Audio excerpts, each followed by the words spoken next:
ကျွန်တော်ဗာနဲ့ပြောပြလဲဆိုတော့စူပါဂလူးလိုပဲလို့တဏှာဆိုတာကအစေးတက်သွားထင်ကန့်နေတယ်သွားအဲ့တော့စူပါဂလူးသွားမထင်နဲ့ကန့်မှာအဲ့စူပါဂလူးကိုလည်းသွားပဲဒီကော်ကြီးကိုသွားမတုတ်လိုက်နဲ့အဲ့တုတ်လေးကတ်လေးဖြစ်နေမှာကျွန်တော်တို့ကသူ့ကိုထိလိုက်တဲ့ကတ်ပြီးသားပဲအဲ့တော့ဘာလို့ရလဲဆိုအဖုံးလေးဖွင့်လေးတလက်ခံထားလိုက်အဝိဇ္ဇာဆိုတဲ့အဖုံးသာဖွင့်လိုက်အဲ့ကောက6ပြီးသားပဲအဲ့တော့ဘာဖြစ်လို့တဏှာအဝိဇ္ဇာအဖုံးရှိနေလို့ဒါမလို့ကျွန်တော်ကကံကုသိုလ်နဲ့ဉာဏ်ကုသိုလ်ပေါ့နော်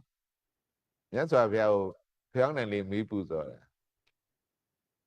ငါပူဇော်တယ်ဖြစ်နေလို့အမှန်တော့ဒီဖျောင်းနိုင်လေးကိုထွန်းတာကဘုရားထွန်းတာစေနာထွန်းတာ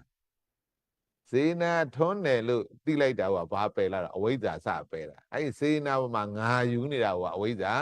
ဖြစ်နေတာကျွန်တော်တို့ကအဲ့တော့ဒီစေနာလေးကိုငါစေနာငါကုသိုလ်လို့သိမ့်ပိုက်တာကဘုရားသိမ့်ပိုက်တာတဏှာသိမ့်ပိုက်တာဒါတွေကဘုရားပွဲမှသိတာတော်တော်သိမ့်မွေ့တာ